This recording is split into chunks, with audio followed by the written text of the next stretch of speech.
All right. Hey, everyone. Welcome, Team Infinity. Thank you for joining us live here tonight. This is the first live event that we've done. We're super excited to answer any questions you guys have. We have had a few very good questions sent in through private messaging and elsewhere, and questions that have been asked me during the week. And we want to answer. Our goal with this is to try to answer 5 questions a week people have, and you can also post, during it. We can try to answer any questions there to the best of our ability. But what the goal is of this is to give good information to people so they can live a healthier life, live a better life, and make sure that, they're doing everything they can to have the best life possible, and, live a life without limits is what we like to call it. So the first question is, how do you describe chiropractic to someone who thinks chiropractic is about cracking backs? Which, it's a funny question, because I was actually that person, probably 6 years ago. I thought chiropractic was for, neck and back pain, and that's what it was, and that's what I went to a chiropractor for at the time, until I had some immune system issues that got resolved through neurologically based chiropractic, and it totally changed my perspective on chiropractic. And that's actually what brought me to chiropractic school. And what most people don't know, and the easiest way to explain this and change people's perspective, is to give them the story of how chiropractic started.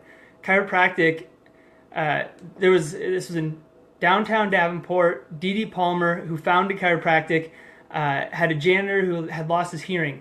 The story is that he had bent over and he felt a pop in the upper part of his back, and he actually went deaf. So D.D. Palmer had this philosophy of chiropractic and this thought of thinking of what chiropractic was and this healing art, and this was the first actual chiropractic patient. He adjusted that. His name was Harvey Lillard. He had adjusted Harvey Lillard, and Harvey Lillard's hearing came back, and voila, that's how chiropractic was actually born. Funny thing is, Didi actually thought he cured deafness with that adjustment. He started putting advertising out saying, "Hey, I cure the deaf," which is not. He soon found out that that's not what he was doing. What he was actually doing was correcting imbalances or dysfunction in the nervous system.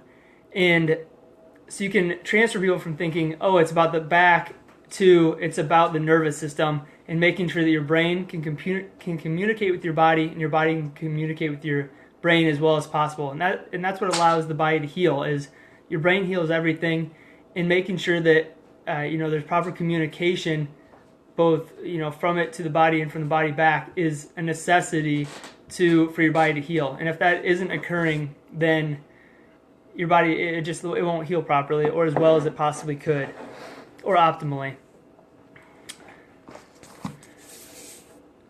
All right, so next question, number 2. I almost went over this, but how has chiropractic affected my life? And thank you for asking, and I'm appreciative of getting to tell my story a little bit, which is really nice. I actually, like I said, I went to a chiropractor for neck and back pain and sports injuries when I was younger, which was a blessing in itself, and I got a lot of great results with that. But what actually got me into school was I was diagnosed with what was called primary immunodeficiency, which I was basically not making the cells that fight infections.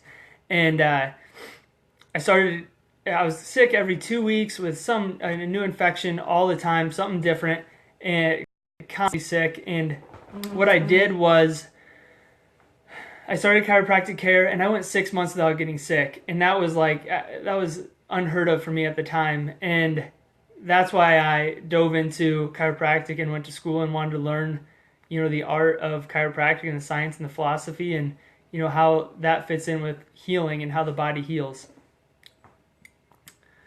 All right.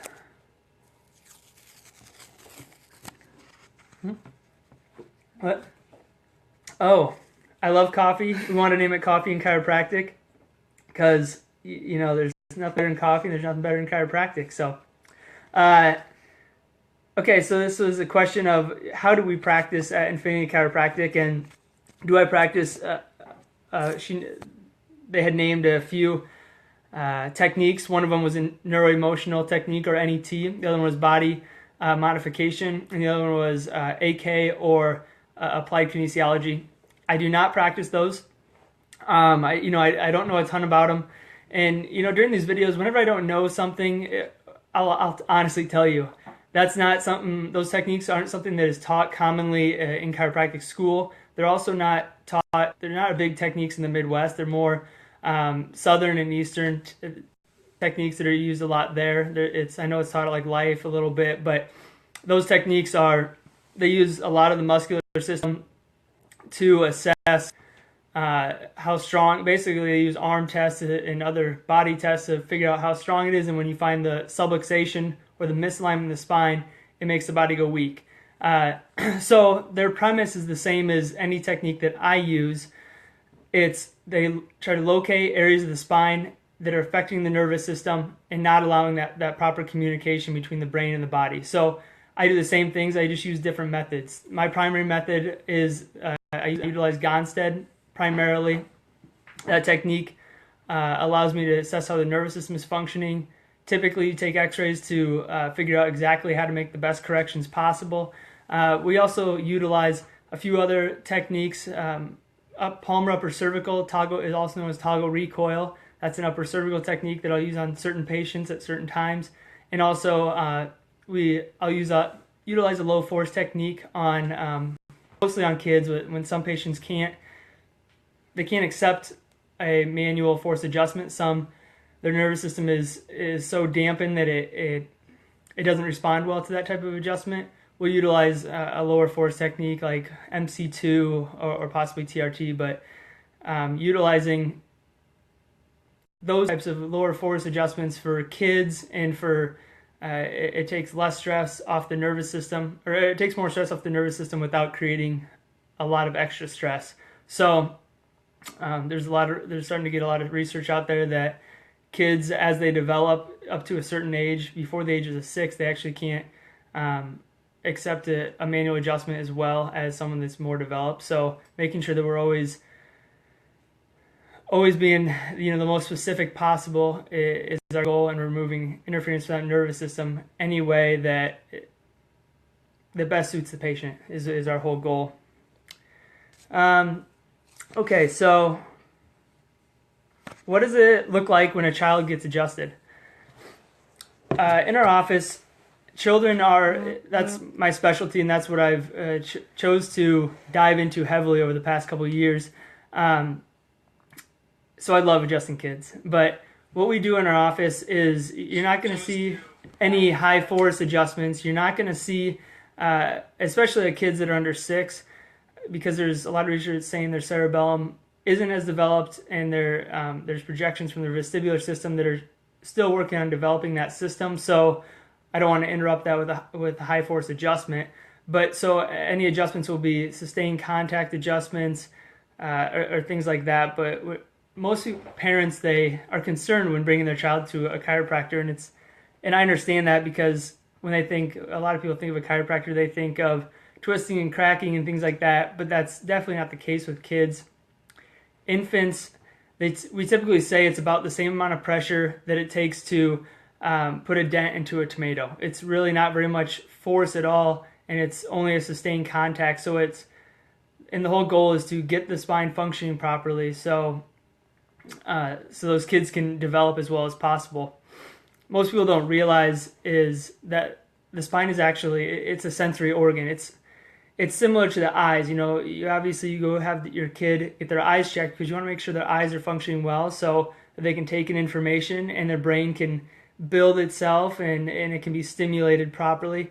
But the spine is actually very similar. It has receptors in all the joints, the muscles, the fascia, the ligaments that all connect to the spine. And every time you move, it sends valuable information up to the brain to help it develop. But what happens is when there gets a misalignment, or what we call a subluxation, that interferes with that nervous system, it actually sends abnormal information called nociceptive information into the brain, which is going to alter brain development and brain function. And that's obviously something we don't want kids to have. So that's why it's super important to get kids checked, and we want to make sure that they're growing, developing, and functioning as well as possible, so they can live the best life, and grow as well as possible. Last but not least, winter is coming. This is the time where infections grow rampant, the flu season, we call it. What can we do during this time of the year to help, get through this season? First and foremost, get adjusted. Or get checked to see if you need to be adjusted. Chiropractic adjustment is actually shown to boost the immune system greatly, because the nervous system controls the immune system. So if that isn't functioning properly, the immune system will therefore not function properly. So getting the nervous system functioning well is vital. Secondly, almost everyone during the winter is deficient in vitamin D. As the sun changes, we're not able to get vitamin D from the sun as well. So making sure that you're boosting up on vitamin D is going to help you get through this part of the season. And also getting fresh air whenever possible. You're stuck inside all the time. You're in close quarters, and making sure that you are getting some fresh air in will help circulate the air and clean it out a little bit. Those are the 5 questions I have. There's no other ones posted. This is the first one, so I did expect that, but we hope to see more people, on asking questions, viable questions in the future. We're going to try to do this every week. So we did have quite a few people actually post questions, which was really nice. So I was glad to see that. And but my wife is going to, what we're going to do is we put all those names that submitted questions, and we put them into a drawing. And the drawing of it is actually going to get a t-shirt from Infinity Chiropractic. They're about to get made this week, so they won't be ready for a couple weeks, but sorry about that. But we're going to have a choice between if you want Infinity Chiropractic hoodie or Infinity Chiropractic t-shirt. The choice is up to the winner, and then we'll personal message the winner. We'll do it in a different video. And we're going to do that in a different video, my boss says. So next week, we're going to try to do another one of these next week. Oh, Taylor, you can submit a question right in the comments.